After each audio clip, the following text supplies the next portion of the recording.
এক মাসের মধ্যে অসুস্থ থাকি কয়দিন আর সুস্থ থাকি কয়দিন, এটা হিসাব করে না। অসুস্থ যে ছিল খালি এটা খেয়াল রাখে, আছে না নাই? তার মানে ইন্না মাআল উসরি ইউসরা, দুঃখের পরে আছে সুখ, মোটিভেশন, প্রাণটা আবার উদ্বেলিত হয়ে ওঠে। তাই তো আসলে তো দুঃখের পরে সুখ। এজন্য কষ্ট যখন পাবেন, অসুস্থ যখন হবেন, ওইখানেও আনন্দ করবেন, কারণ সামনে আরাম আসতেছে। সুবহানাল্লাহ পড়ে। মুমিনের হারাবার কিছু নাই, দুঃখ পাওয়ার কিছু নাই। মুমিন অসুস্থ হলে অসুস্থতার মাধ্যমে তার রোগের মাধ্যমে তার গুনাহ ঝরে যায়, সে আল্লাহর কাছে প্রিয় হয়ে ওঠে। তা আমাদের কেউ হারাইতে পারে? কথা বলেন, আমাদের কেউ ভয় দেখাইতে পারে? এখানে অনেক হিউজ মোটিভেশন আছে।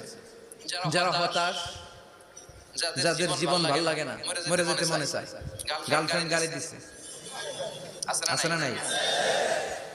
আবার বয়ফ্রেন্ড গার্লফ্রেন্ডে গালি দিচ্ছে, এ ওড়না পেঁচায়া ফ্যানের মধ্যে ঝুলে আত্মহত্যা করে। কত বড় পাগল! তুই বললি কেন? গালি দিছে তো কি হয়েছে? হ্যাঁ, বুঝতে চায়, হতাশ হয়ে যায়। আর বয়স কম তো ইচড়ে পাকা, অল্পতে কাবু হয়ে যায়। এই সূরাগুলো পড়ে না, এখানে আশার বাণী আছে। আজকে আমি জানি কথা শোনাবো আপনাদেরকে, শুরুতে আগে সংক্ষেপে বলে দিই। এই সূরার মূল কথা হচ্ছে, মানে সেন্ট্রাল থিম বা সাবজেক্ট ম্যাটার, সূরাতুদ দুহার কেন্দ্রীয় আলোচ্য বিষয় হচ্ছে নিরাশ হবেন না, হতাশ হবেন না, হাল ছাড়বেন না, ভরসা রাখবেন কার উপর? এই সূরাটা মুখস্থ আছে না অনেকের? কমন একটা সূরা, প্রায় আমরা সালাতে পড়ি, মক্তবেই তো এগুলো শিখে ফেলছি, ঠিক কি না? তো এই যে সূরাটা খুব বেশি পড়া হয়, খুব বেশি শোনা হয়, আসলে এই সূরায় আল্লাহ কি শিক্ষা কর্মসূচি আমাদেরকে